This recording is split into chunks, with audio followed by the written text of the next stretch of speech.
ভাইরা আমার, রসুলের সঙ্গে মহব্বত করা দরকার। আমাদের মহব্বতটা অনেক দূর হয়ে গেছে, যার কারণে আমাদের সুন্নত, রসুলের সুন্নত আমাদের মুখে প্রকাশ পায় না, আমাদের টুপি দাড়িতে প্রকাশ পায় না, আমাদের কথাবার্তায় প্রকাশ পায় না। এ কারণে রসুল সাল্লাল্লাহু আলাইহি ওয়াসাল্লামের সাথে মহব্বত তৈরি হওয়ার জন্য ছোট্ট একটা কাজ আছে। এই কাজটা যদি আমি আপনাদেরকে বলি, আপনারা মানার ইচ্ছা আছে তো? ইনশাআল্লাহ। আগে আমার জন্য দোয়া করবেন যেন আল্লাহ পাক আগে আমার ভিতরে দেয়, তারপরে আপনাদেরকে দেয়। বলেন আমিন। এক কি এটা? কেউ যদি নবীর সাথে মহব্বত তৈরি করতে চান, জুড়তে চান, সবচাইতে বড় একটা আমল আছে। সেটা কি? রাসূল সাল্লাল্লাহু আলাইহি ওয়াসাল্লামের উপরে দুরূদের আমল। আল্লাহর নবী বলেন, মান সাল্লা আলাইয়া সালাতান ওয়াহিদা সাল্লাল্লাহু আলাইহি আশারা। কেউ যদি একবার দুরূদ পাঠ করে আমার উপরে, আল্লাহ পাক তার উপরে 10 বার রহমত নাযিল করে দিবেন। আপনি পড়বেন একবার, আল্লাহ দিবে কয়বার? 10 বার। রাসূল সাল্লাল্লাহু আলাইহি ওয়াসাল্লাম অন্য হাদিসে বলেন, কেউ যদি একবার দুরূদ পড়ে, আল্লাহ পাক 10 বার রহমতের পাশাপাশি 10টা গুনাহ মাফ করে দিবেন। সুবহানাল্লাহ। শুধু তাই না, 10 বার সম্মান উঁচু করে দিবেন। সুবহানাল্লাহ। তাহলে বসে আছি ঘরে অথবা বাহিরে অথবা ব্যবসা বাণিজ্যে অথবা যে কোনো জায়গায়, আমাদের হাতের কাজ আছে, পায়ের কাজ আছে, জবানের তো কোনো কাজ থাকে না। জবানের একটা কাজ, হ্যাঁ, কিছু কিছু সময় আমাদের জবানের কাজ থাকে কি? চায়ের দোকানে বসে বসে গীবত শেখায়াত করা। কি বলেন, ঠিক না? বাস বসে বসে গীবত চলতেছে। তো দেখা যায় হাতের কাজ আছে, পায়ের কাজ আছে, জবানের কোনো কাজ নেই। তো জবানের কাজ একটা উঠাবো, সাল্লাল্লাহু আলাইহি ওয়াসাল্লাম। হ্যাঁ, লম্বা দুরূদ পড়তে যদি অনেক কষ্ট হয়, লম্বা দুরূদ পড়ার সময় নাই, বাট কষ্ট হচ্ছে বা অন্য কোনো কিছু, তাহলে ছোট্ট দুরূদ রাসূল করিম সাল্লাল্লাহু আলাইহি ওয়াসাল্লাম শিখিয়েছেন, আল্লাহুম্মা সাল্লি আলা মুহাম্মাদিন নবিয়্যিল উম্মি। বাস এতটুকু। এটাও যদি না পারেন, সাল্লাল্লাহু আলাইহি ওয়াসাল্লাম। এই ছোট্ট দুরূদটা যদি কেউ পড়েন, সপ্তাহে রাসূল সাল্লাল্লাহু আলাইহি ওয়াসাল্লামের কাছে আপনার নাম সহ, ঠিকানা সহ, বাবার নাম, এলাকার নাম সব সহ আল্লাহর হাবিবের কাছে আপনার আমলনামা পৌঁছানো হয়। যখন আল্লাহর হাবিবের কাছে আপনার আমলনামা পৌঁছানো হবে, এখানে লেখা থাকবে আব্দুর রহমানের ছেলে আব্দুল্লাহ, যশোর মন্ডল পাড়া থেকে এই জায়গায় রাসূলের কাছে 100 বার দুরূদের আমল পৌঁছাইছেন। আচ্ছা বলেন তো, সপ্তাহে একদিন যদি আপনাদের এলাকার কেউ আমার সাথে ফোনে যোগাযোগ করে, আমি কি তাকে চিনবো কি চিনবো না? চিনবো। কেন? যে সপ্তাহে সে একদিন না একদিন আমার সাথে কথা বলে। আপনি যদি প্রতিদিন রাসূলকে 100 বার দুরূদ শরীফ পড়েন বা 200 বার দুরূদ শরীফ পড়েন, তো রাসূলও তো আপনাকে চিনবে। কবরে যাইতে দেরি, আল্লাহ নবী সাল্লাল্লাহু আলাইহি ওয়াসাল্লাম বলেন, আমার জান্নাতের পাশে আমি তাকে টান দিয়া বসায় দেব। আউলান নাস বি ইয়াউমিল কিয়ামা আকসারুহুম আলাইয়া সালাহ। নবী করিম সাল্লাল্লাহু আলাইহি ওয়াসাল্লাম বলেন, জান্নাতে আমার পাশের ঘরে থাকবে, আমার পাশে, আমি যেই ঘরে থাকবো, নবী বলেন আমার পাশের ঘরে জান্নাতে ওই ব্যক্তি থাকবে যে দুনিয়াতে আমার উপরে বেশি বেশি দুরূদ পড়বে। রাসূলের উপরে যে বেশি যত দুরূদ পড়বে, ওই ব্যক্তি তত রাসূলের পাশে জান্নাতে থাকবে।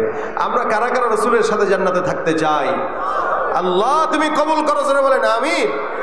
আমাদের এই যে হাত তোলাটা, এই হাত তোলার বরকতে যেন আল্লাহ পাক আমাদেরকে রাখে রাসূলের সাথে।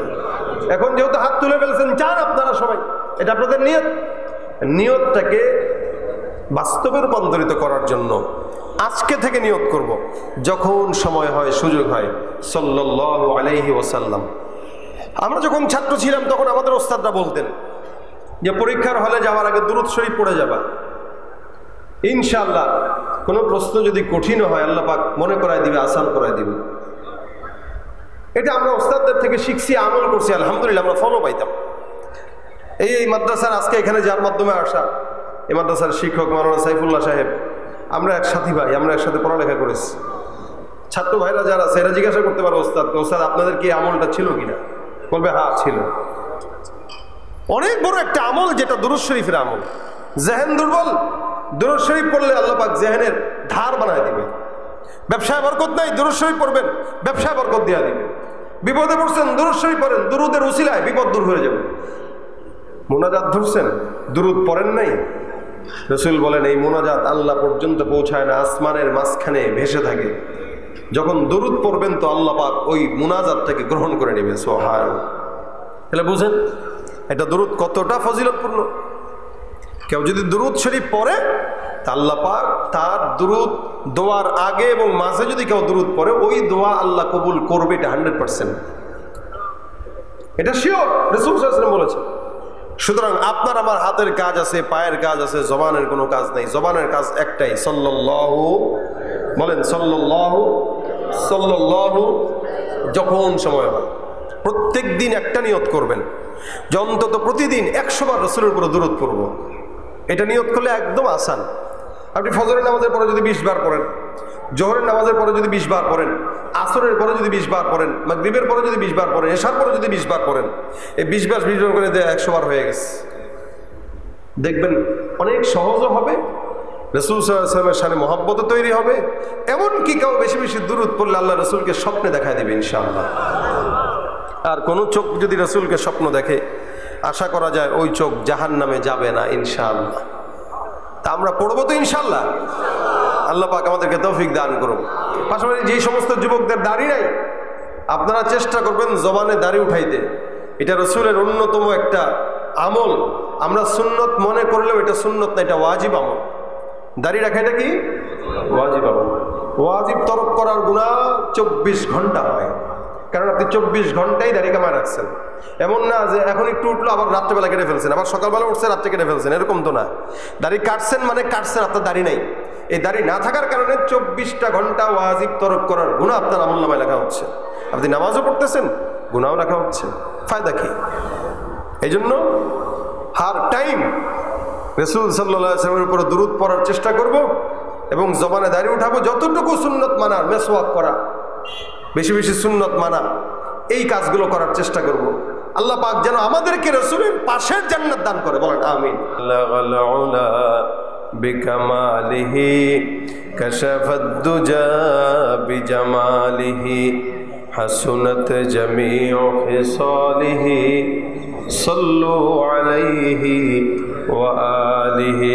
জবান খুলে মহব্বতে সকলে জিকির করি, লা ইলাহা ইল্লাল্লাহ, লা ইলাহা ইল্লাল্লাহ, লা ইলাহা ইল্লাল্লাহ, লা ইলাহা ইল্লাল্লাহ, লা ইলাহা ইল্লাল্লাহ, লা ইলাহা ইল্লাল্লাহ, লা ইলাহা ইল্লাল্লাহ, লা ইলাহা ইল্লাল্লাহ, লা ইলাহা ইল্লাল্লাহ মুহাম্মাদুর রাসূলুল্লাহ সাল্লাল্লাহু আলাইহি ওয়াসাল্লাম। আল মাহাদুল ইসলামী মুন্সি ওয়ালিদ আহাদ মন্ডল গাদি মাদ্রাসা এতিমখানার উদ্যোগে আয়োজিত বার্ষিক ওয়াজ মাহফিলের আজকের সম্মানিত দিন প্রিয় ইসলাম প্রিয় ভাইরা, আল্লাহ পাক রব্বুল আলামিনের দরবারে লাখো কোটি শুকর যে রব্বে কারীম এশারের নামাজের পর আমাদের সকলকে আজকের এই জান্নাতের বাগানে আসার বসার তৌফিক দান করেছেন। কালিমাতুশ শুকর আদায় করি, সকলে বলি আলহামদুলিল্লাহ। আরো জোরে বলেন আলহামদুলিল্লাহ। আমার চাইতে আপনাদের আওয়াজ আরো 3 গুণ বেশি হওয়া লাগবে। রাজি আছেন? নারায়ে তাকবীর। একদম সামনে পিছনে ডানে বামে যারা আছেন এমন আওয়াজ দিবেন যাতে বোঝা যায় যে এখানে একটা ছোটখাটো জিহাদের ময়দান হয়ে গেছে। আবার কয় ঠিক না, আস্তে কয়, জোরে বলেন। আওয়াজ কোনো আস্তে চলবে, আওয়াজ কোনো আস্তে চলবে। মুরব্বীরা যারা বসে আছেন, দাড়ি পাকাওয়ালারা, প্রত্যেককে আজকে জোয়ান হইতে হবে। আওয়াজে যেন বোঝা যায় যে আপনারা সবাই 50 বছর 60 বছরের নয়, বরং 13-14 বছর অথবা 20 বছরের যুবক। ঠিক কিনা বলেন? নারায়ে তাকবীর। আল কোরআনের আলো ঘরে ঘরে জালো, লিল্লাহে তাকবীর। বিপ্লব মানে জীবন দেয়া বসে থাকা নয়, সে কোনদিন আসবে না রে করো যদি ভয়। বিপ্লব মানে জীবন দেয়া বসে থাকা নয়, সে কোনো দিন আসবে না রে করো যদি ভয়। বিপ্লব মানে জীবন দেয়া বসে থাকা নয়, সে কোনো দিন আসবে না রে করো যদি ভয়। আসবে বিজয় রক্ত আর জীবনের বিনিময়, আসবে বিজয় রক্ত আর জীবনের বিনিময়। বিপ্লব মানে জীবন দেয়া বসে থাকা নয়, সে কোনো দিন আসবে না রে করো যদি ভয়। লড়াইয়ের ওই ময়দানেতে যেতে তোমাকে হবে, প্রয়োজনে সব রক্তটুকু জমিনেই ঢেলে দেবে। লড়াইয়ের ওই ময়দানেতে যেতে তোমাকে হবে, প্রয়োজনে সব রক্তটুকু জমিনেই ঢেলে দেবে। তবুও তোমায় লড়তেই হবে, মানবে না পরাজয়। তবুও তোমায় লড়তেই হবে, মানবে না পরাজয়। বিপ্লব মানে জীবন দেয়া বসে থাকা নয়, সে কোনো দিন আসবে না রে করো যদি ভয়। আসবে বিজয় রক্ত আর জীবনের বিনিময়, আসবে বিজয় রক্ত আর জীবনের বিনিময়। বিপ্লব মানে জীবন দেয়া বসে থাকা নয়, সে কোনো দিন আসবে না রে করো যদি ভয়। ঠিক না? আমরা ভয় পাবো কাকে? আল্লাহ কবুল করে বলেন আমিন। আমাদের পরিচয় আমরা আখিরি নবীর উম্মত। তার মানে আমরা উম্মত হিসেবে আমাদের নেতা হিসেবে একমাত্র কাকে গ্রহণ করব? বলে মুহাম্মদুর রাসূলুল্লাহ। কোন সন্দেহ আছে ভাই? অনেকজনকে নেতা বানিয়ে দেখেছি, ফায়দা হয় নাই। যাদেরকে নেতা বানিয়েছেন টিস্যুর মতো ব্যবহার করে ফেলে দিয়েছে। যাদেরকে নেতা বানিয়েছেন আপনাকে না বলেই চলে গিয়েছে। সুতরাং এরকম কাউকে নেতা বানাইতে চাই না যারা আমাদেরকে রেখে চলে যায়। আমরা এমন জনকেই নেতা বানাতে চাই যে মরণের পরেও আমাকে খুঁজে বের করে জান্নাতে নিয়ে যাবে। ঠিক কিনা বলেন? আমাদের নেতাকে বিশ্বনবী মুহাম্মদুর রাসূলুল্লাহ সাল্লাল্লাহু আলাইহি ওয়াসাল্লাম। সন্দেহ আছে ব্যাপারে কারো? জীবন অনেক স্লোগান দিয়েছেন, আবার সামনে স্লোগানের সময় আসতেছে, আবারও দিবেন। দিবেন না? দিবে। আমার নেতার চরিত্র ফুলের মতো পবিত্র। এই যে নেতার চরিত্রকে যে ফুলের মতো বানায়, দোষটা তো এই জায়গায়। এজন্য তো কোটি কোটি টাকা পাচার করার পরেও চিন্তা করে, এত চুরি করার পরেও যদি চরিত্র ফুলের মতোই থাকে, ভালো হওয়া দরকার কি? আরো বড় চোর হই। আপনার আমার স্লোগানের কারণেই এই সমস্ত দুর্নীতিবাজরা দিন যত যায় তত সাহস পায়। এজন্য কোন মানুষের ব্যাপারে চরিত্রের কোন স্লোগান হওয়া যাবে না। চরিত্রের স্লোগান আপনি আর আমি কি দিব, এটা তো আমার আল্লাহ স্বয়ং আকায়ে নামদার মুহাম্মদুর রাসূলুল্লাহ সাল্লাল্লাহু আলাইহি ওয়াসাল্লামকে কোরআনে দিয়ে দিয়েছেন। সুবহানাল্লাহ। আল্লাহ পাক বলেন ইন্নাকা লাআলা খুলুকিন আযীম। আরে খুলুক আযীমের অধিকারী তো আপনি। এই দুনিয়াতে কেউ চরিত্রের অধিকারী না। সবার চরিত্রের ঝামেলা আছে। বাবার চরিত্রেও ঝামেলা আছে, পীরের চরিত্রেও কখনো ঝামেলা থাকে, নেতার চরিত্র তো আছেই। মুহাম্মদুর রাসূলুল্লাহ সাল্লাল্লাহু আলাইহি ওয়াসাল্লামের চরিত্রে ঝামেলার ছিটে ফোঁটাও থাকা সম্ভাবনা কেউ দেখাইতে পারছে? আপনি আমি কি দেখাবো? আবু জাহেল পর্যন্ত আমিন বলতো, কাফেররা পর্যন্ত আল আমিন বলতো, ইহুদি নাসারা পর্যন্ত আল আমিন বিশ্বস্ত বলতো। যার কারণে ব্যাংকে টাকা রাখতো না, মুহাম্মদুর রাসূলুল্লাহর কাছে রাখতো। আমানত রাসূল সাল্লাল্লাহু আলাইহি ওয়াসাল্লামের কাছে দিয়ে রাখতেন। যে নবীর কাছে আমানত দেওয়া মানে এটা নিশ্চিন্ত, এটার গ্যারান্টি আছে, এটা কোনোদিন শেষ হবে না। যেভাবে দিতেন আল্লাহর হাবিব সেভাবেই রেখে দিতেন। যখন চানেওয়ালা আসতো রাসূল ওভাবেই ফেরত দিতেন। আমাদের দেশের ব্যাংকগুলোতে এখন টাকা আছে, টাকা রাখতেই তো ভয়। ব্যাংকে টাকা নেই, দিতে পারে না, সিরিয়াল ধরে রাখা লাগে, টাকা দেওয়ার লোক নেই, নেওয়ার লোক নেই, কি একটা ঝামেলা। ব্যাংকে টাকা রাখার পরেও যদি মানুষ টাকা ব্যাংকে রেখে ফকিরের মতো ঘুরতে হয়, তা নিশ্চিন্তে থাকবে কোথায়? আর মুহাম্মদুর রাসূলুল্লাহ সাল্লাল্লাহু আলাইহি ওয়াসাল্লাম কোনো ব্যাংক ছিলেন না, কিন্তু বিশ্ব ব্যাংক তাকে দেখে শেখা উচিত আমানতদারিতা কাকে বলে। ঠিক কিনা জানেন? এই চরিত্রের ঠিকাদারি আল্লাহ পাক তাকে দিয়েছেন, চরিত্রের সনদ আল্লাহ পাক তাকে দিয়েছেন। এ কারণে আল্লাহ গোটা বিশ্বের মানুষকে জানিয়ে দিলেন এই রাসূল সাল্লাল্লাহু আলাইহি ওয়াসাল্লামের ব্যাপারে আমি যে চারিত্রিক সনদ দিলাম, এটা উত্তম চরিত্র। আসমান জমিন যা কিছু আছে সব কিছু আল্লাহ পাক সাক্ষী রেখে, এদের কসম খেয়ে আল্লাহ পাক আমার পয়গম্বর হাবিবি কিবরিয়ার চারিত্রিক সনদ দিয়েছেন। এই জন্য আল্লাহ পাক সূরাতুল কলম নাজিল করেছেন। আগে আল্লাহ বলেছেন ওয়াল কলামি ওয়া মা ইয়াসতুরুন মা আনতা বিনি'মাতি রাব্বিকা বিমাজনুন। আল্লাহ পাক বলেন এই কলমের কসম খেয়ে বলছি, কলম যা যা লিখেছে তার কসম খেয়ে বলছি, কলম দিয়ে আল্লাহ পাক রব্বুল আলামিন গোটা জমিনের কথা লিখলেন। কলম দিয়ে আল্লাহ পাক আসমান লিখলেন, আসমান কিভাবে চলবে, জমিন কিভাবে চলবে, দুনিয়ার নিজামুল আওকাত কি, এগুলো সব আল্লাহ পাক কলমের মাধ্যমে লিপিবদ্ধ করলেন। এরপরে কলমের জবান আল্লাহ পাক বন্ধ করে দিলেন, কলম আর লিখতে পারবে না কিয়ামত পর্যন্ত। আপনার আমার ভাগ্য যেভাবে নির্ধারণ করা হয়েছে ঠিক সেভাবেই চলবে। সারা দুনিয়ার মানুষও যদি চেষ্টা করে কোনো গরিবকে বড়লোক বানাইতে পারবে না, আবার কোন দুনিয়ার মানুষও যদি চেষ্টা করে কোন সরকারকে ধরে ক্ষমতায় রাখতে পারবে না। এগুলো দিয়েছেন কে? আল্লাহ। এই জন্য আল্লাহ পাক বলেন ওয়াল কলম ওয়া মা ইয়াসতুরুন, কলমের কসম, কলম যা যা লিখেছে তার কসম। কলম কি লিখছে? এই যে আজকের মাহফিলে আমি আসবো, এটা লিখছে কলম। আপনি আসবেন, এটা লিখেছে কলম। এটা আজকে নয়, এই দুনিয়া সৃষ্টি হওয়ারও 50,000 বছর আগে আল্লাহ পাক লিপিবদ্ধ করেছেন। সুবহানাল্লাহ, জোরে বলেন সুবহান। সারা দুনিয়া কিভাবে চলবে নিজাম লিখে দিয়েছেন আল্লাহ। আল্লাহ পাক সব লিপিবদ্ধ করার পরে বলতেছেন মা আনতা বিনিআমাতি রাব্বিকা বিমাজনুন। রাসূল, আপনি আপনার রবের দয়ায় পাগল না, আপনি আপনার রবের দয়ায় পাগল না। যারা আপনাকে পাগল বলে তারা পাগল, তাদের বাপ দাদা 14 গোষ্ঠী পাগল। রাসূলকে যারা পাগল বলেছিল সারা দুনিয়া সাক্ষী। রাসূলকে যারা পাগল গালি দিয়েছিল সারা দুনিয়া সাক্ষী। এদের নাম নিশানাও নাই, এদের কোনো চেলা চামুন্ডাও নাই। আবু জাহেলের কোনো ভাতিজা, আবু জাহেলের কোনো নাতি পুতি সাগরেদ এ বর্তমানে কেউ দেখবেন না যে সে দাবি করবে যে আমি আবু জাহেলের নাতি। দাবি করবে কেউ? নাই কেউ। কিন্তু এরা চেয়েছিল রাসূলের নামকে মিটিয়ে দিতে। পেরেছে? ও ভাই, পারছে? যারা ডাইরেক্ট শয়তান ছিল এরাই তো পারে নাই। আর বর্তমান সময়ের হাইব্রিড শয়তান যেগুলা আমার রাসূলকে পার্শ্ববর্তী দেশ থেকে গালি দেয়, এগুলা তো কি বলে হাইব্রিড যুক্ত শয়তান। আবু জাহেল, উতবা, সাইবা, আবু লাহাব যেখানে পারে নাই, বর্তমান সময়ের এই 2 নম্বর নাস্তিকগুলা পারবে জিন্দেগিতেও সম্ভব না। আল্লাহ পাক আমার রাসূলের চরিত্রের পবিত্রতা বর্ণনা করেছেন। এজন্য আল্লাহ বলেন আপনি আপনার রবের দয়ায় পাগল না।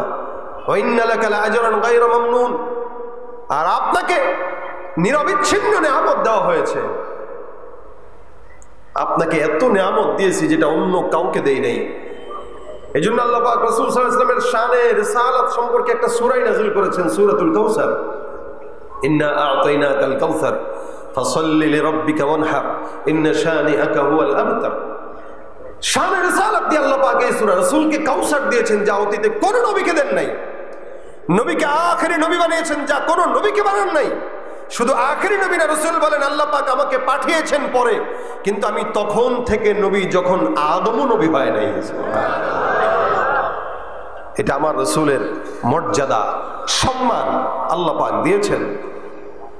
যার কারণে আল্লাহ পাক রব্বুল আলামিন বলেন মা আনতা বিনিআমাতি রাব্বিকা বিমাজনুন ওয়া ইন্না লাকা লাআজরান গায়রা মামনুন। এমন নিয়ামত দান করলাম, আল্লাহ রাসূল নবী হওয়ার আগ পর্যন্ত সব ইহুদি নাসারাদের জবানের মধ্যে মুহাম্মদ মুহাম্মদ ছিল। নবী হওয়ার পর সারা দুনিয়ায় মুহাম্মদের বন্দনা গেয়েছে। নবী হওয়ার আগ পর্যন্ত কাফেররা আমার রাসূলকে বিশ্বস্ত মনে করতেন। আল্লাহ রাসূল সাল্লাল্লাহু আলাইহি ওয়াসাল্লাম তাদের মাঝখানে এত বিশ্বস্ততা অর্জন করেছে, যার কারণে তারা গুরুত্বপূর্ণ কোনো কিছু যদি ঘটতো অন্য কারো দিকে নজর না গেলেও মুহাম্মদের দিকে নজরটা যেত।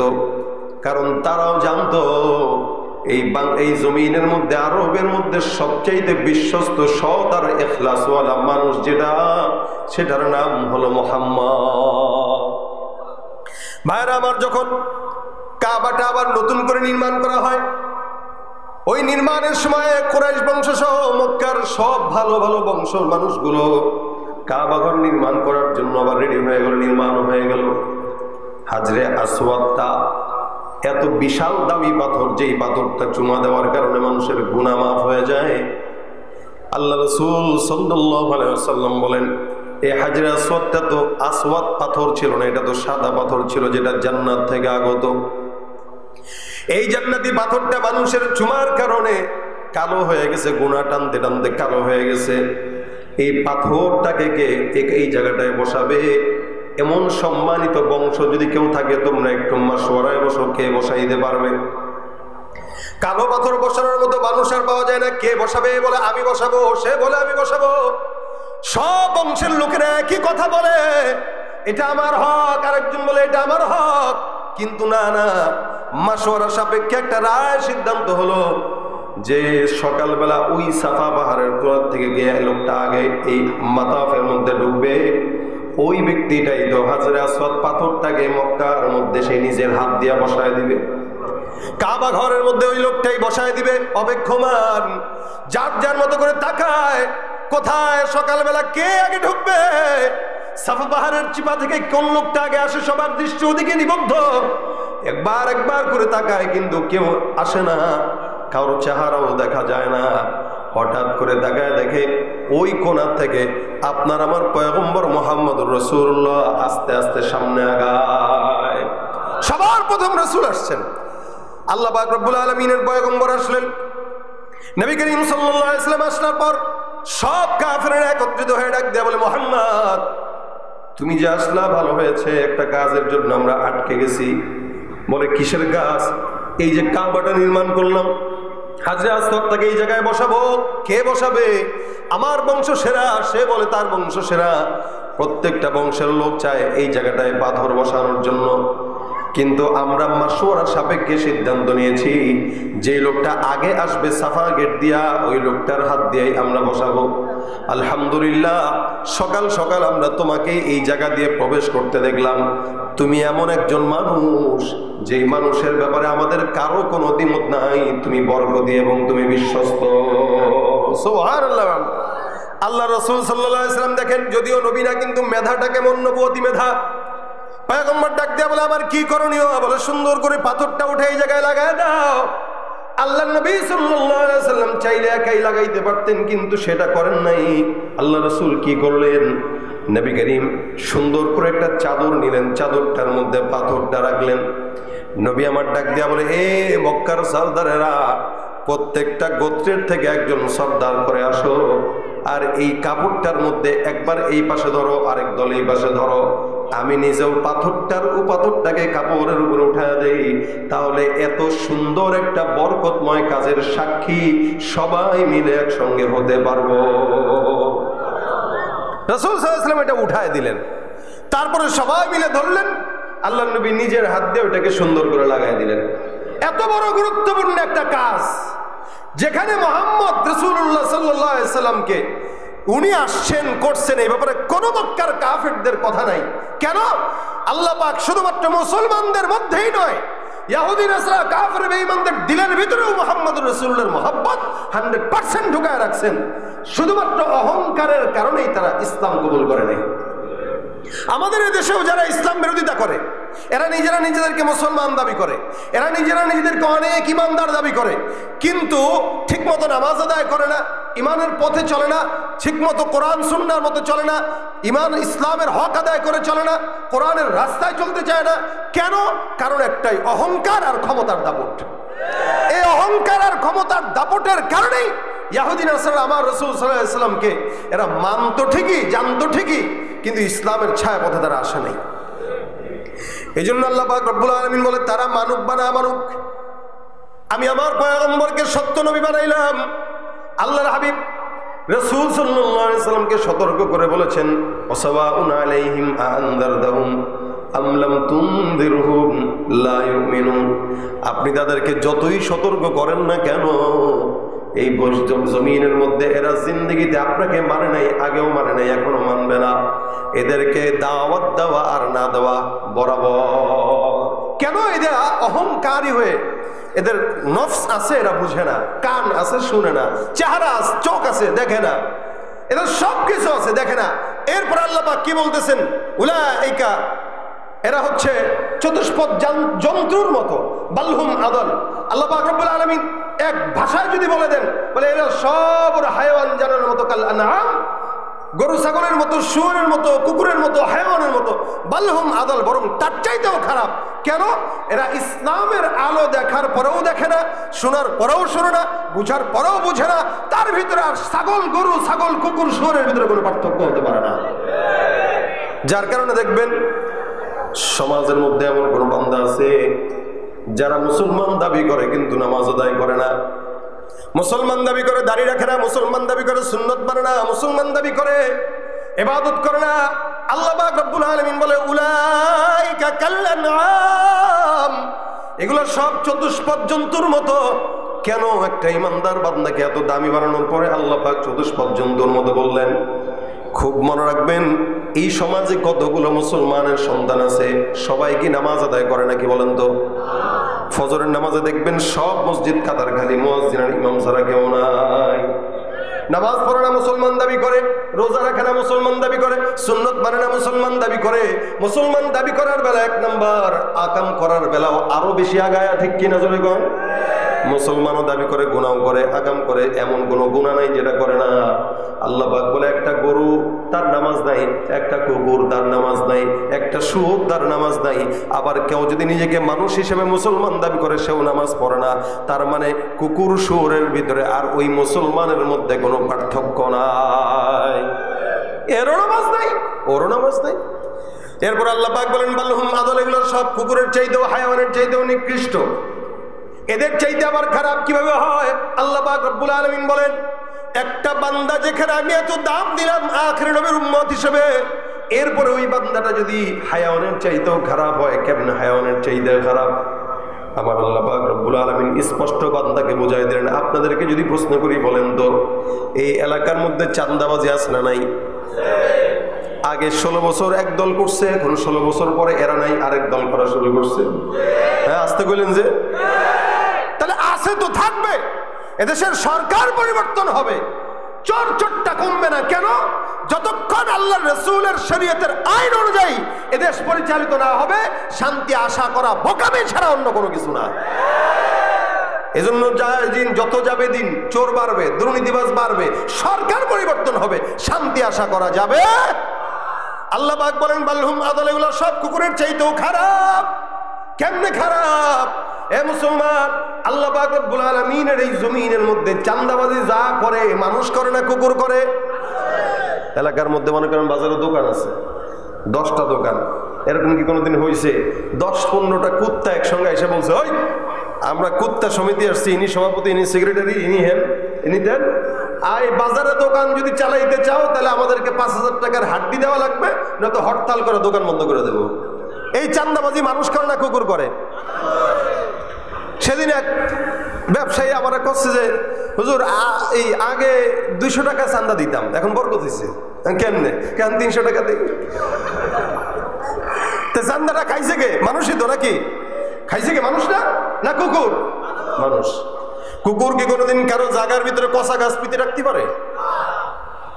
কুকুর কি কোনো কারো সন্তানকে কিডন্যাপ করে নিয়ে পাচার করে দিতে পারে? বলে না। এমন কোন কাজ যেগুলা কুকুর গরু ছাগল করে না, এটা মানুষ করে। দুর্নীতি করে মানুষ, সন্ত্রাসী করে মানুষ, চাঁদাবাজি করে মানুষ, জেনা করে মানুষ, একজনের জায়গা নষ্ট করে মানুষ। আল্লাহ বলেন যেই কাজটা কুকুর গরু ছাগল শুয়োর করে না, ওই কাজ তুমি মানুষ করার কারণে তুমি কুকুরের চাইতেও খারাপ, ঠিক কিনা? ওরা হলো দেশের লাগি মহামারীর মতন, ফাইলে কলম ঠেকাইয়া চালায় শুধুই নির্যাতন। ওরা হলো দেশের লাগি মহামারীর মতন, ফাইলে কলম ঠেকাইয়া চালায় শুধুই নির্যাতন। ঘুষের টাকায় ওদের বুড়ি, ঘুষের টাকায় ওদের বুড়ি করে যে টান টান। ওরা শিক্ষিত শয়তান, ওরা শিক্ষিত শয়তান, ঠিক কিনা? আওয়াজ দিয়া, ওরা শিক্ষিত শয়তান, ওরা শিক্ষিত শয়তান। দুর্নীতির ওই আখড়ায় বসে, দুর্নীতির ওই আখড়ায় বসে জাহির করে জ্ঞান, কলম দিয়ে কামায় টাকা ধরে সাধুর ভান। ওরা শিক্ষিত শয়তান, ওরা শিক্ষিত শয়তান, ওরা শিক্ষিত শয়তান, ওরা শিক্ষিত শয়তান।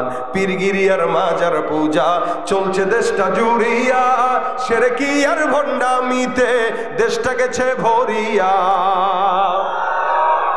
গাজার কলকিটান মারিয়া, গাজার কলকিটান মারিয়া দেখায় খাজার শান। ওরা শিক্ষিত শয়তান, ওরা শিক্ষিত শয়তান। রাগ করতেছেন ভাই আপনারা? কেউ কেউ মনে হয় করতেছেন একটু একটু, হ্যাঁ? যেখানে যাই ভেজালেতে ভরে গেছে দেশটায়, ব্যবসায়ীরাও রাতারাতি কালো টাকায় হাত রাঙায়। ডিমের দাম বাড়ছে না? আর মুরগি যদি জানতো যেটা ফ্রি পারি, পাড়া বন্ধ করে দিত। মুরগি পারে ফ্রি, আর আমরা করি রাজনীতি। আগে তো তাও মানুষ এটা ডিম ভাজি করে একটু দুঃখের ঠেলায় খাইতো আর কি, তরকারি না থাকলে। সেটাও তো সম্ভব হচ্ছে না। গরিবের খানা হলো ডাল, শাক, এই আলু টালু, এগুলোই তো নাকি। এগুলাও যদি আকাশ সম পরিমাণ দাম হয়, এগুলো দাম বাড়াইছে কে? কুত্তায় না মানুষ?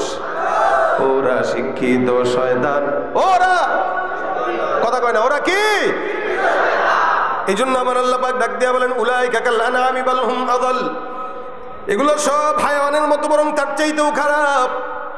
আল্লাহ পাক রব্বুল আলামিন দাবি বানাইছেন এই বান্দাদেরকে আল্লাহ পাক পথ দেখানোর জন্য আপনার আমার রাসূলকে দিয়েছেন। এই জন্য আমার আল্লাহ পাক রব্বুল আলামিন সুন্দর করে বান্দাকে জানায় দেন ওয়া ইন্নাকা লাআলা খুলুকিন আযীম। এ বান্দা মনে রাখবা, পয়গম্বর আপনাকে আমি আল্লাহ পাক উত্তম চরিত্রের অধিকারী বানাইলাম। ফাসাতুবসির ওয়া ইউবসিরুন বিআইয়িকুমুল মাফতুন। যারা ফিতনা এতদিন পর্যন্ত লাগাইলো, এরাও দেখবে, সারা দুনিয়া দেখবে যে মূলত পাগল কি মোহাম্মদ নাকি ওরা, মূলত ফিতনাবাজ কি মোহাম্মদ নাকি ওরা। সারা দুনিয়া আজকে দেখতেছে। বলেন তো, আবু জাহেল, উতবা, সাইবা আল্লাহ রাসূলের নাম মিটাই দিতে চাইছিল, পারছে? আচ্ছা, ওরা কি এখন আমাদের কাছে ভালো না খারাপ? শুধু খারাপ না, সবচাইতে নিকৃষ্ট যদি কেউ থাকে তারা। এখানে এমন একজন কেউ নাই যার বাপের নাম আবু জাহেল ছিল, আছে কেউ? অথবা দাদার নাম ছিল? কেউ নাই। কেউ বলতেও পারবে না যে ভাই আমার আব্বার নাম কোন আবুল আহাব তো আছে, চিন্তা করেছি সন্তানের নামটা আবুল আহাব রেখে দিই, কোরআনে তো আছে। কারো নাম পাবেন না খুঁজে, একটা মানুষের নাম নাই। অথচ এরাই আল্লাহ রাসূলের নাম মিটাই দিতে চাইছে, পারে নাই। আল্লাহ পাক বলেন মুহাম্মদ, আপনার নাম যারা মিটিয়ে দিতে চায়, আমি আল্লাহ পাক এদের নাম মিটাই দিলাম। সারা দুনিয়ার দিকে তাকায় দেখেন, প্রত্যেকটা মুসলমানের নামের শুরুতে মোহাম্মদ আছে না নাই? আর তাদের অবস্থা দেখেন। মক্কায় যাবেন, হাজী সাহেবরা আগে ঢুকেই খুঁজে আবু জাহেলের বাসা কোনটা, একটু আগে নি। আসলেই আমার গত রমজানের আগের রমজানে একজনের সাথে দেখা, মুরব্বী একটা, খুব দৌড়ে দৌড়ে আসতেছে। তা আমার দেখে বুঝছে, হুজুর কি আবু জাহেলের বাড়ি কোনটা, কোন দিকে? আমি কাকা বাড়ি দর নাই, কস এটা আছে ওটাই। আমি কি করবেন, কেটে যাচ্ছেন? আরে বাবা, বহুক্ষণ ধরে এটা চাপিয়ে রেখেছি, ও আর কতক্ষণ দিকে? তার মানে সে আবু জাহেলের বাড়িতে একটু ছাড়তে যাচ্ছে আর কি। আল্লাহ পাক আপনাদেরকেও ছাড়ার তৌফিক দিক। তোর বাসা তো যেটা ছিল ওই জায়গায় এখন হাজী সাহেবদের জন্য বাথরুম বানায় রাখছে। হাজী সাহেবরা মনের সুখে সেখানে পটি করে। তা আপনারাও নিয়ত করবেন না, আল্লাহ একটু আমাদেরকেও তৌফিক দিও। তো ওখানে যাওয়া মানে তো আল্লাহর ঘর দেখা, ঠিক না? ও চাইছে মিটায় দিতে, পারে নাই। যার নাম মিটায় দিতে চাইছে, তার নাম সারা বিশ্বের প্রত্যেকটা মানুষের ঘরে ঘরে। নামের শুরুতেই মোহাম্মদ আছে কিনা নাই? মোহাম্মদ নাম যার থাকে, আল্লাহ রাসূলের নামের বরকতেই তাকে মাফ করে দিবেন ইনশাআল্লাহ, এবং তার নামের বরকতে তার ঘরে বরকত দিয়ে দিবে আল্লাহ পাক রব্বুল আলামিন। এটা হলো আমার পয়গম্বর। হে মুসলমান, সেই নবীর উম্মত আমরা হইলাম। দামি না কম দামি বলেন তো? এত দামি উম্মত পয়গম্বর সাল্লাল্লাহু আলাইহি ওয়াসাল্লামের দামের কারণে আল্লাহ পাক রব্বুল আলামিন আমাদেরকে এত সম্মানিত করেছেন। জান্নাতে যখন যাবে, আমরা জান্নাতে ঢোকার আগে অন্য কোন নবীর উম্মত জান্নাতে ঢুকবে না। সুবহানাল্লাহ ওয়া বিহামদিহি। আমরা এই যে সুবহানাল্লাহ 2-4 জন বলছেন, বাকিরা বলেন, জোরে বলেন সুবহানাল্লাহ। পিছনের ভাইরা বলেন সুবহানাল্লাহ। এই যে বললেন, যে আপনাদের বিশ্বাস হবে কিনা জানি না, একবার সুবহানাল্লাহ বলছেন তো জান্নাতে একটা গাছ লেগে গেছে। রাসূল সাল্লাল্লাহু আলাইহি ওয়াসাল্লাম বলেন, ইন্না ফিল জান্নাতি লা শাজারা। কেউ যদি সুবহানাল্লাহর আওয়াজ একবার দেয়, আল্লাহ পাক রব্বুল আলামিন তার জান্নাতে একটা গাছ লাগাই দিবেন। যারা যারা বলছেন একটা গাছ লেগে গেছে, এখন যারা বলছেন আরেকটা লাগছে, আবার আরেকটা লাগছে। সুবহানাল্লাহ। আল্লাহ রাসূল বলেন, একবার সুবহানাল্লাহর বিনিময়ে কোনো ইমানদার যদি একবার সুবহানাল্লাহ পাঠ করে, আল্লাহ পাক জান্নাতে যেই গাছটা দিবে, এই গাছটা দ্রুতগামী ঘোড়া যদি 100 বছর লাগাতার দৌড়ায়, গাছের গোড়াও শেষ করতে পারবে না। কত সম্মানিত এই ব্যক্তিকে আল্লাহ এই উম্মতকে দিয়েছেন, সম্মান দান করেছেন। আমরা সুবহানাল্লাহ বললেও সওয়াব, আলহামদুলিল্লাহ বললেও সওয়াব, লা ইলাহা ইল্লাল্লাহ বললেও সওয়াব, সাল্লাল্লাহু আলাইহি ওয়াসাল্লাম বললেও সওয়াব। যেটাই বলবেন বলার দরকার নাই, খালি নিয়ত করবেন। এটা আমাদের জন্য স্পেশাল অফার। কোন ইমানদার যদি নিয়ত করে, মনে করেন নিয়ত করেন আগামী কালের ফজর নামাজ পড়বো ইনশাআল্লাহ, নিয়ত করেন ইনশাআল্লাহ। এই যে নিয়তটা করছেন, তা আল্লাহ রাসূল বলেন কাতাবাল্লাহু লাহু হাসানাতান কামিলা, আমলনামায় একটা পূর্ণ নেকি লেখা হয়ে গেছে। খালি নিয়ত করছেন, আর কিচ্ছু করেন নাই, খালি নিয়ত করছেন। আর গুনাহের নিয়ত করবেন, নবী বলেন না করা পর্যন্ত গুনাহ লেখা হবে না, করার পরেও গুনাহ লেখা হয় না। করার পরে বান্দাকে আলাদা টাইম দেওয়া হয়, সময় বেঁধে দেওয়া হয়। এই সময়ের ভিতরে যদি বান্দা মাফ চায় না তো বা খালাস, আর যদি না চায় তারপরে লিখবা, তবে গুনাহ একটা লেখাও একটা। আর নেকির নিয়ত করছে, করে নাই, নিয়ত করছে, দিয়ে দাও, নেকি দিয়ে দাও, সুবহানাল্লাহ। আর যদি নেকি করে ফেলে তাহলে তো 10 থেকে নিয়ে 70 বরং 700 গুণ সওয়াব বৃদ্ধি করে দেয়, সুবহানাল্লাহ। এটা হলো আপনার আমার সম্মান। কার কারণে? নবীর কারণে, নবীর উম্মতের কারণে। এরপরেও নবীর উম্মতরা জবানের মধ্যে দাড়ি উঠায় না, আছে না নাই? কেন দাড়ি উঠায় না জানেন? বলে বিয়ে করতে গেলে সুন্দর মেয়ে পাওয়া যায় না। মনে রাখবেন, যে মেয়ে সুন্নত মানে না, নামাজ পড়ে না, ওই মেয়েটা ঘরের মধ্যে ঢুকানো মানে কাল সাপ ঢুকানো, ঠিক কিনা জোরে কন? আরে বাংলাদেশে অনেক মেয়ে বেড়েছে মিয়া, আপনি একা যদি 3 জনের বিয়ে করেন তাও মাইয়া শেষ হবে না। তো কি দরকার খান্না সেক্টরে ঘরে ঢুকানো? যেই মেয়ে ইসলাম পছন্দ করে, দাড়ি পছন্দ করে, সুন্নাহ পছন্দ করে, এমন মেয়েকে বিবি বানাবেন, ঘরও জান্নাত, দুনিয়া জান্নাত, আখিরাতও জান্নাত।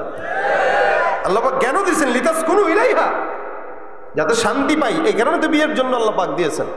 ঘরে যদি আপনি ওই দাড়ি শেষে স্মার্ট সুন্দর একটা মেয়েরে ঢুকান, সুন্দরই ঢুকাবেন, কিন্তু সুন্দর বেশে পেতনিকে ঢুকাবেন যে আপনার ঘরকে অশান্তির করে তুলবে। এজন্য মেয়েরাও নিয়ত করবে, যেই পুরুষ পর্দা পছন্দ করে না, যেই পুরুষ নামাজ পছন্দ করে না, এই পুরুষকে আমরা বিয়ে করবো না। তাহলে হবে কি জানেন? সব খন্ডাস গুলো একসঙ্গে মিলবে আর সব ইমানদার গুলো একসঙ্গে মিলে যাবে। কি ঠিক না ভাইরা আমার? খুব বুঝবেন। এই কারণে আল্লাহ পাক রব্বুল আলামিন আখলাক দিয়ে দিয়েছেন।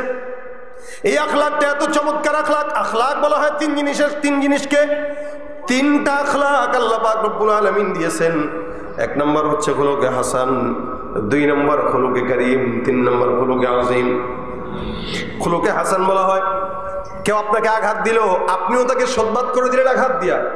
আপনারা ঘুষি মারলো, আপনিও ঘুষি দিয়ে দিলেন, শোধবাদ জিন্দাবাদ, বাস, এটা খুলুকে হাসান। আরেকটা হইল খুলুকে কারীম, কেউ আপনাকে আঘাত দিল, আপনি চুপচাপ কিছু বললেন না, চলে গেলেন। 3 নম্বর হলো খুলুকে আযীম, কেউ আপনারে ঘুষি দিল, আঘাত দিল, মার দিল, আপনি বললেন আল্লাহ আমি তারে মাফ করে দিলাম, ভাই দেখি যে হাত দিয়ে আমারে মারছো ওই হাতে ব্যথা পাইছো কিনা। সুবহানাল্লাহ। আল্লাহ পাক বলেন এই লাস্টের যে আখলাক, এটাই খুলুকে আযীম, যা আমি আমার রাসূলকে দান করেছি। সুবহানাল্লাহ। এজন্যই তো তায়েফের কাফেররা সবচেয়ে বেশি আঘাত আমার রাসূলকে দিয়েছেন। রাসূল কি বলেছেন? আল্লাহুম্মা হদি কওমি। জিবরাইল বলতেছেন ইয়া রাসূলুল্লাহ একবার বলেন উল্টায় দেই। আল্লাহর নবী বলতেছেন না না না, এদেরকে উল্টাইলে আল্লাহ বলে ডাকনেওয়ালা লোক কাদেরকে পাবা? এরা যদি মরে যায় তো আল্লাহকে ডাকবে কারা? জিবরাইল মনে রাখো, হয়তো আমি মুহাম্মদ থাকবো না, কিন্তু একদিন এই তায়েফ থেকেও ইসলামের পতাকা পথ করে উঠবে। এই জন্য আল্লাহ রাসূল হাত উঁচু করে ডাক দিয়ে বলে আল্লাহ যেই যাতে আমাকে না বুঝে আঘাত দেয়, আল্লাহ তুমি তাদেরকে হেদায়েত দান করে দাও। এটা হলো খুলুকে আযীম। আর আমরা কত বছর আগে আমার কে কি করছে ওইটার বিচার আমরা এখন করি। এটা হলো আমাদের আখলাক। বাপে করছে দোষ, ওইটা বাপের নাতির উপর প্রতিশোধ দেয়, এটা হলো আমাদের আখলাক। অথচ আমরাও মুসলমান। নবী করিম সাল্লাল্লাহু আলাইহি সাল্লাম বলেন লা ইউমিনু আহাদুকুম হাত্তা ইয়াকুনা হাওয়া তাবান লিমা জিতু বি। নবী ডাক দেয়া বলতেছেন যে ব্যক্তি ততক্ষণ পর্যন্ত মুমিন হতে পারবে না যতক্ষণ পর্যন্ত মুমিন বান্দাটা রাসূল সাল্লাল্লাহু আলাইহি ওয়াসাল্লাম যা নিয়ে আসছেন ওই জিনিসটা মানবে না। অর্থাৎ আমি যেমনে নিয়ে আসলাম, সম্মান নিয়ে আসলাম, আখলাক নিয়ে আসলাম, চরিত্র নিয়ে আসলাম, কোরআন নিয়ে আসলাম, আমি কিভাবে হাঁটি, কিভাবে চলি, এই সব কিছু যতক্ষণ পর্যন্ত একজন ইমানদার মানবে না, ওই ব্যক্তিটা ততক্ষণ পর্যন্ত মুমিন হতে পারে না। রাসূলের প্রত্যেকটা পদক্ষেপ মানা এটা আমাদের জন্য জরুরি, প্রত্যেকটা পদক্ষেপ। আল্লাহ রাসূলের অন্যতম আখলাক দেখেন, পয়গম্বর আরবি সাল্লাল্লাহু আলাইহি ওয়াসাল্লাম একবার কোন যুদ্ধের ময়দান থেকে ফিরতেছেন সাহাবা আজমাইন সঙ্গে। আল্লাহ রাসূল গাছের নিচে বিশ্রাম নেয়, গাছের মধ্যে তরবারিটা ঝুলানো, সাহাবীরাও বিশ্রাম নিতেছেন। দূর থেকে একজন কাফের দূর থেকে পয়গম্বরকে দেখলো আর চিন্তা করলো যে মুহাম্মদ রে পাওয়া গেছে, বহুদিন পর্যন্ত মুহাম্মদের দেখা পাই না, আজকে পাইলাম, সুযোগও পাইলাম, যেহেতু মুহাম্মদরে মারতে পারলে এরকম এরকম ইনাম আছে। তরবারিটা নিয়ে আল্লাহ রসুলের বুক মোবারকের উপরে চেপে বসছে, রসুলের বুকের উপরে চেপে বসে তরবারিটা এখানে ধরে বলতেছে, মাইয়াম নাউকা মিন্নি ইয়া মুহাম্মদ, আমার হাত থেকে কে বাঁচাবে আজকে তোমারে বলো। কারণ রসুলের বুকের উপরে বসাতো, আমার হাত থেকে কে বাঁচাবে বলো। রসুল সাল্লাল্লাহু আলাইহি ওয়াসাল্লাম লাফ দিয়ে উঠে বলতেছেন, আল্লাহ বাঁচাবে তো আল্লাহ। বেঈমানটা আবারও বলতেছে, আজীব অবস্থা, আমি তরবারি দিলাম দিলাম দিলাম দিলাম, বলো বাঁচাবে কে? রাসূল কয়, আল্লাহ। আরে কিরে, আমি তরবারি ধরে রাখলাম, আমি উপরে বসে রইলাম, দিলেই মরে যাবে, আরে বলতেছে আল্লাহ। আল্লাহ নবী সাল্লাল্লাহু আলাইহি ওয়াসাল্লাম যখন আল্লাহ আল্লাহ বলতেছিলেন, আল্লাহ পাক রব্বুল আলামিনের ভয় তার ভিতরে প্রকম্পিত সৃষ্টি করে হাত কাঁপতে কাঁপতে তরবারি পড়ে গেছে। এভাবেই উল্টায় দুনিয়ার হালত। তো পড়ে গেছে, রাসূল সাল্লাল্লাহু আলাইহি ওয়াসাল্লাম আর দেরি করেন নাই, উনি ঝটকা দিয়ে উঠে গেছেন। উঠে আবার এই বেঈমানরে ধরছে, ধইরা বৈশা তরবারি লাগায় বলতেছে, মাইয়াম নাউকা মিন্নি, সুবহানাল্লাহ, এখন আমার থেকে তোরে বাঁচাবে কি বল? একটু আগে তুই ছিলি ক্ষমতাশীল, আর এখন আল্লাহ সেটা আমাকে দিয়ে দিছে সিনায় তোর থেকে নিয়ে, এখন তুই বল তোরে বাঁচাবে কি? কাফের কয়, মুহাম্মদ তুমি ছাড়া তো আর কেউ নেই। রাসূল সাল্লাল্লাহু আলাইহি ওয়াসাল্লামের এই দৃশ্য সাহাবারা দেখতেছেন আর বলতেছেন, দানি ইয়া রাসূলুল্লাহ, হুজুর একটু সুযোগ দেন না, এটা এখানেই শেষ করি। রাসূল বলেন, না, আখলাক এমন একটা জিনিস যেটা তরবারি দিয়েও পাওয়া যায় না, আখলাক দেখায় দাও, কাফের বেঈমানরা অটোমেটিক ইসলামের ছায়াতলে ঢুকে যাবে। সুবহানাল্লাহ, এটা ছিল রাসূলের আখলাক। আমরা তো কি করি জানেন, রাসূলের দাওয়াতি সিস্টেম ছিল আখলাক অন্যতম। তরবারি কখন ছিল? যখন পারে নাই, পিঠ দেয়ালে ঠেকে গেছে, তখন ইসলাম বলে এবার জিহাদ করো, এবার কাফেরদের ঘাঁটি ভাঙো। জিহাদ যদি কেউ অস্বীকার করে তার ঈমানই থাকবে না। এটা আল্লাহ পাক রব্বুল আলামিনের ফরজ বিধান। সুতরাং এটাও লাগবে, যেখানে জিহাদ দরকার সেখানে জিহাদ, যেখানে আখলাক দরকার সেখানে আখলাক। রাসূল সাল্লাল্লাহু আলাইহি ওয়াসাল্লাম মসজিদে নববীর ভিতরে একদিন বসা, আপনাদেরকে যেমন আমি বয়ান শোনাইতেছি, রাসূল বয়ান শোনাইতেছেন, হঠাৎ করে একজন দূর থেকে গ্রাম্য সাহাবী মসজিদে নববীর মধ্যে বয়ান শুনতেছেন, বসে বসে প্রস্রাব লাগছে, চিন্তা করছে আবার উঠমনি এনে সেরে দিই, বয়ানও শোনা হইল, সারাও হইল, ভাবছে মাটি হয়তো প্রস্রাব গেলে এটা শুকায় যাবে। বেচারা বসে প্রস্রাব করা শুরু করছে, সাহাবী দুইজন দূর থেকে দেখে, এই কি করো, থামো থামো থামো। রাসূল সাল্লাল্লাহু আলাইহি ওয়াসাল্লাম বলে, নাই করতে দাও। রাসূলও দেখছেন, করতে দাও। হুজুর মসজিদে প্রস্রাব করতেছে, কারে ছাড়ো, করতে দাও। এখন যদি বাধা দাও তাহলে তার কিডনিতে সমস্যা হইতে পারে, পেটে সমস্যা হইতে পারে। সুবহানাল্লাহ। দেখেন, নবী করিম তাবিবে উম্মত ছিলেন, নবী করিম খতিবে উম্মত ছিলেন, নবী করিম আদিবে উম্মত ছিলেন। রাসূল সাল্লাল্লাহু আলাইহি ওয়াসাল্লাম এমন কিছু নাই যে লাকাব আল্লাহর রাসূলের নামে যায় না। সুবহানাল্লাহ। নবী ডাক দিয়া বলতেছেন, ছেড়ে দাও, মসজিদে নববীর মধ্যে প্রস্রাব করে, প্রস্রাব করতে দাও, প্রস্রাব করা শেষ হলে তারা আমার কাছে ডাকো। আল্লাহ নবী সাল্লাল্লাহু আলাইহি ওয়াসাল্লাম প্রস্রাব শেষ করার পরে বান্দাকে ডাকলো। নবী আমার ডাক দিয়া বলে, সাহাবাজ বাহিনীর দল, তা সুন্দর করে বালতি দিয়ে পানি এনে মসজিদটাকে একটু ধুয়ে দাও। আর এই সাহাবীকে ডাক দিয়া বলে, সাহাবী, আল্লাহর ঘর মসজিদের মধ্যে প্রস্রাব করতে হয় না, এটা পবিত্রতার খেলাফ। রাসূল সাল্লাল্লাহু আলাইহি ওয়াসাল্লাম মাথার মধ্যে হাত বুলায় সুন্দর করে বুঝায় দিলেন। আল্লাহর নবী বুঝাইলেন, সাহাবী বুঝলেন, সাহাবা একরাম মসজিদটাকে সুন্দর করে পরিচ্ছন্ন করে দিলেন।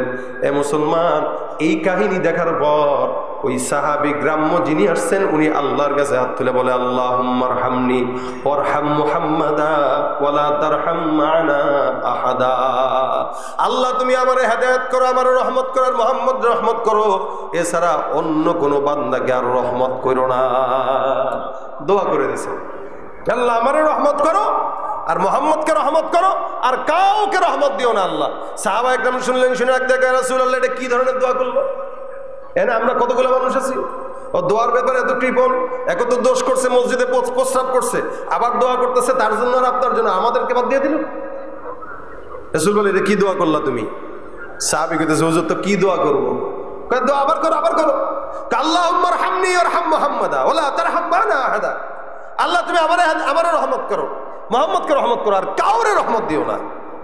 আবারও একই দোয়া।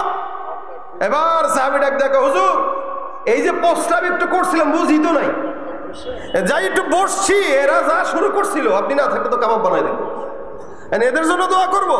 এই জন্য চিন্তা করলাম রাসূল আপনার জন্য আর আমার জন্য দোয়া করি। এই জন্য আল্লাহ নবী হাদিসে বলেছেন, ইয়াসসিরু ওয়ালা তুআসসিরু বাশশিরু ওয়ালা তুনাফফিরু। মানুষকে জাহান্নামের ভয় দেখানোর আগে জান্নাতের সুসংবাদ দাও, সহজ করো, কঠিন করো না। কারণ ইসলাম সহজ ভাবে এসেছে, এটা সহজ করলে মানুষ ঢুকে। আমাদের দাওয়াতের সূরত তো হলো এটা, কেউ দাঁড়ায় আছে সিগারেট টানতেছে, আপনি দেখে গেলেন এই তুই কার পুত্রে? অমুকের পুত। তোর কি লজ্জা শরম কিছু নাই? তুই মুরব্বিকের সামনে এরকম সিগারেট টানতেছিস, ব্যাপার কি? তোর বাপের কাছে করছি দাঁড়া। এই যে আপনি করছেন বলে বিচার দিলেন তার কাছে, সে কি করবো জানেন? সে পরের দিন বলবে বুড়া গতকাল তো এমনি খাইছিলাম লুকায়, আজকে তো ধোয়াটা তোমার নাকেই ছাড়বো। দেখবেন ধোয়া নাকে ছেড়ে দিবে। অথবা মসজিদে যাচ্ছেন আপনি, দুই চারজন গল্প করতেছে, আপনি বললেন এই বেয়াদব, কোন ঘরে জন্ম নিছিস? তোর বাপ মা কি মুসলমান না? নামাজের সময় চল মসজিদে। সুন্দর করে ডাক দেখবে, বুড়ার ঘরের বুড়া নিজের নামাজ নিজে পড়েন, যান, আমরা বুড়া হলে আমরাও পড়বো। হ্যাঁ, বর্তমান সময়ের ছেলেরা যে বেয়াদব এগুলোই করবে। আর সিস্টেমটা যদি এরকম না হয়, এরকম হয় যে কেউ আড্ডা দিচ্ছে, নামাজ পড়ে নাই, আপনি তার সামনে দিয়ে যাওয়ার সময় আসসালামু আলাইকুম রাহমাতুল্লাহ, নামাজ হয়ে গেছে, সময় হয়ে গেছে, ভাই সময় থাকলে একটু চলেন। একদিন, 2 দিন, 3 দিন, 4 দিন, 5 দিন, 10 দিনের মাথায় সে চিন্তা করবে, কিরে আমার বয়সে একজন লোক সে প্রতিদিন নামাজ পড়ে, আমি পড়ি না, চল তো আজকে আমি সহ যাই। অথবা আপনি কাউকে সালাম পান না, আপনি নিজে সালাম দেওয়া শুরু করেন, এটা আখলাকে নবী। আপনি নিজে সালাম দেন। বাচ্চাকে যখন প্রতিনিয়ত আপনি সালাম দিবেন, তখন একদিন শরম পেয়ে বাচ্চা আগে আপনাকে সালাম দেওয়া শুরু করবে। আমরা তো মনে করি মাদ্রাসায় পড়ে এই ছাত্র আমাকে সালাম দিল না কেন, কিরে মাদ্রাসার হুজুররা কি কিছু শিখায়নি? না, হুজুররা শিখাইছে, কিন্তু আপনি শিখাবেন, কারণ আপনি বড়। সালাম আপনি আগে দিবেন। নবী করিম সাল্লাল্লাহু আলাইহি ওয়াসাল্লাম বাচ্চাদেরকে আগে সালাম দিতেন, মানুষকে আগে সালাম দিতেন। কেন? যে আগে সালাম দিল সে নেকি বেশি কামাই। তো সুতরাং এই আখলাকটা যদি অন্যকে ঠেট দিয়ে না হয়ে আমলটা নিজের মাধ্যমে উঠে আসে, তাহলে আশা করা যায় আমার আখলাক দেখে অন্যরাও আখলাক শিখবে। এটাই খুলুকে আযীম। এই জন্য আল্লাহ পাক রব্বুল আলামিন যেন আমাদেরকে রাসূলের আখলাক ধরার তৌফিক দান করে, বলেন আমিন। নিজে আগে কার্যক্রম করে দেখাবো, আমি আগে নামাজ পড়বো, আমার সন্তানকে আগে আমি সালাম দিব। আজকে ঘরের ভিতরে সালাম নাই, রাসূলের সুন্নাহ এটা। ঘরে সালাম বাবা সন্তানকে দেয় না, সন্তান বাবাকে দেয় না, বিবিকে স্বামী দেয় না, স্বামী বিবিকে দেয় না। কেন?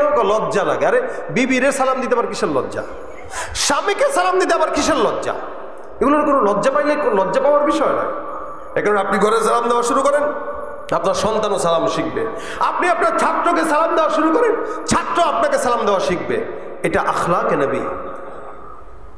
এই জন্য রাসূল করিম সাল্লাল্লাহু আলাইহি ওয়াসাল্লাম বলেন, আমি যা নিয়ে আসছি যতক্ষণ পর্যন্ত এগুলা না মানবা ততক্ষণ মুমিন না।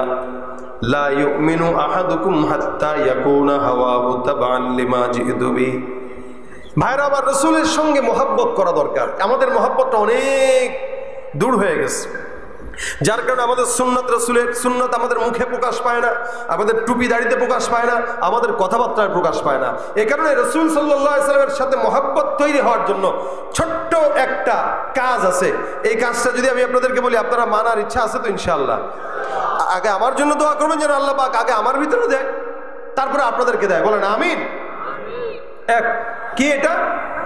কেউ যদি নবীর সাথে মহব্বত তৈরি করতে চান, জুড়তে চান, সবচাইতে বড় একটা আমল আছে।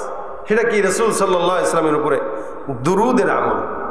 আল্লাহ নবী বলেন, মান সাল্লা আলাইয়া সালাতান ওয়াহিদা সাল্লাল্লাহু আলাইহি আশারা, কেউ যদি একবার দুরুদ পাঠ করে আমার উপরে, আল্লাহ পাক তার উপরে 10 বার রহমত নাযিল করে দিবেন। আপনি পড়বেন একবার, আল্লাহ দিবে কয়বার? 10 বার।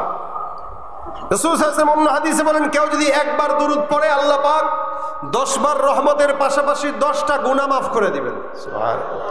শুধু তাই না, 10 বার সম্মান উঁচু করে দিবেন। সুবহানাল্লাহ। তাহলে বসে আছি ঘরে অথবা বাহিরে অথবা ব্যবসা বাণিজ্যে অথবা যে কোনো জায়গায়, আমাদের হাতের কাজ আছে, পায়ের কাজ আছে, জবানের তো কোনো কাজ থাকে না। জবানের একটা কাজ, হ্যাঁ, কিছু কিছু সময় আমাদের জবানের কাজ থাকে কি? চায়ের দোকানে বসে বসে গীবত শেখায়াত করা। কি বলেন, ঠিক না? বাস বসে বসে গীবত চলতেছে। একটু ভাই সামনে সামনে আগায় যান, একটু সামনে সামনে আগায় যান, পিছন থেকে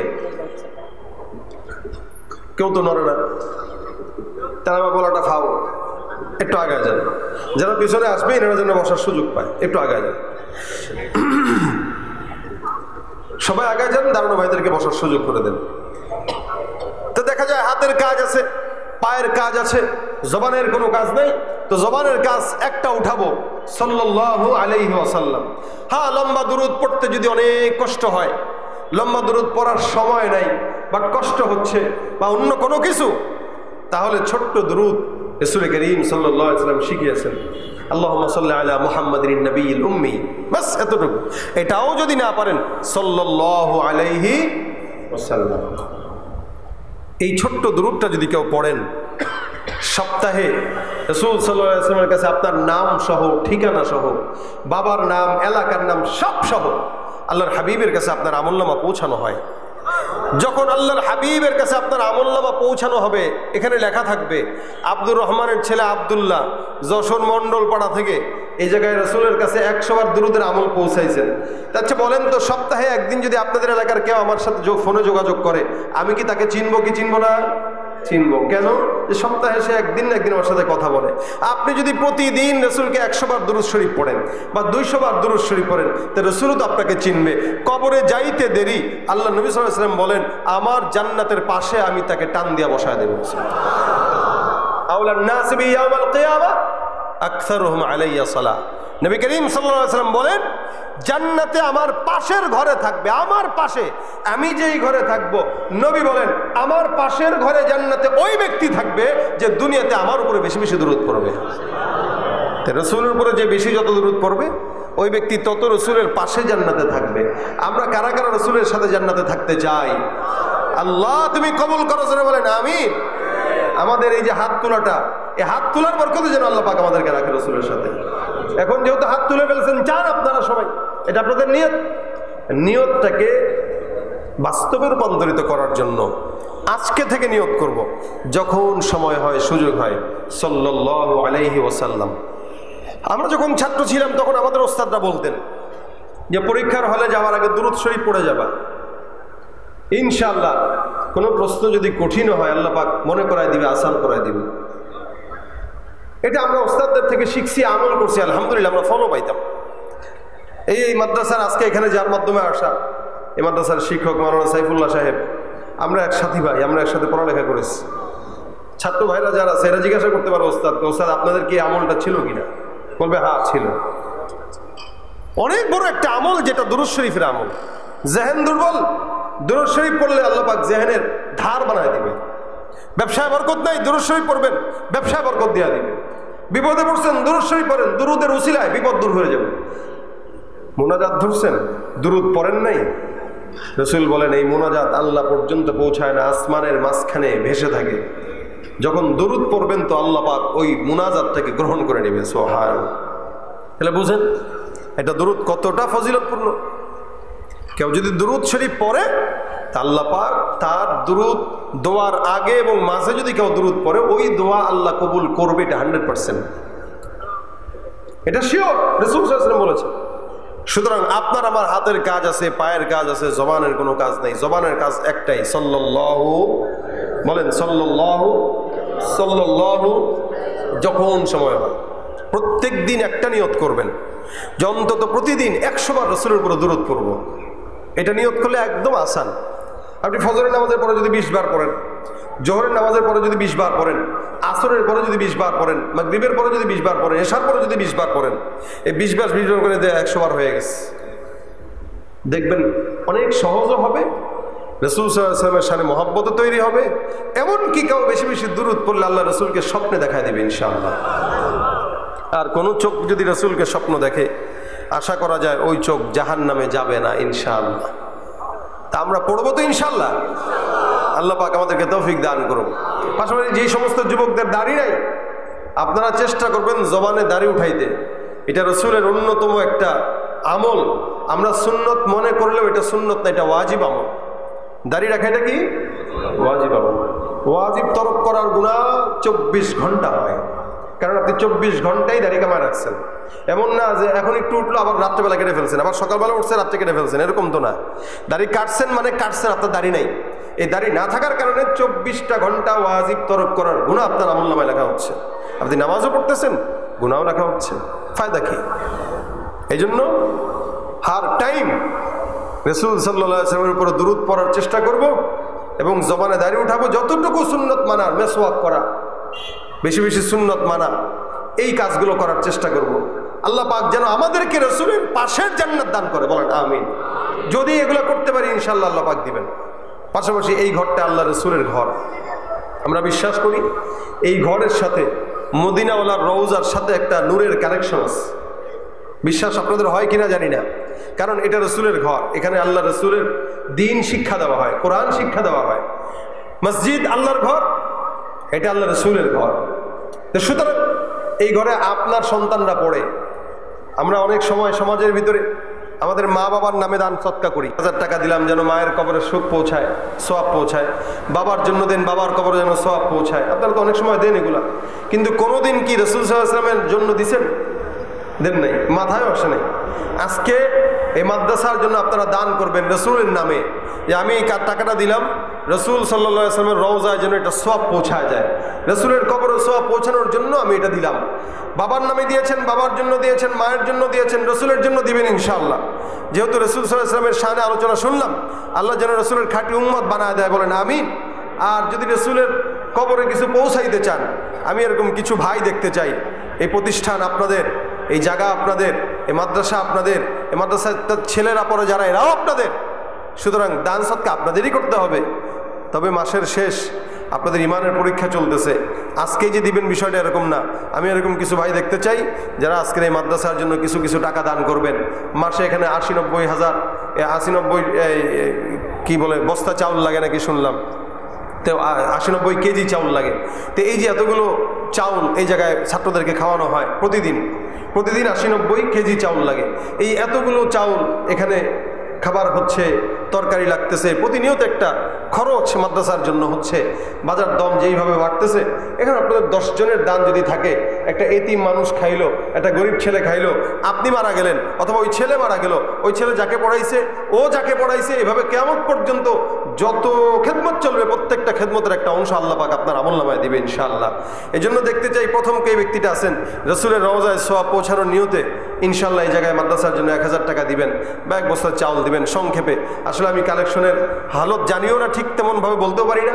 বাকি আমাকে একটু অনুরোধ করা হয়েছে যে কালেকশনের জন্য আপনাদের কাছে কিছু বলতে। আপনারা অনেকে আছেন যারা দান সৎকা করেন, এরকম কিছু ভাই দেখতে চাই। কে আছেন?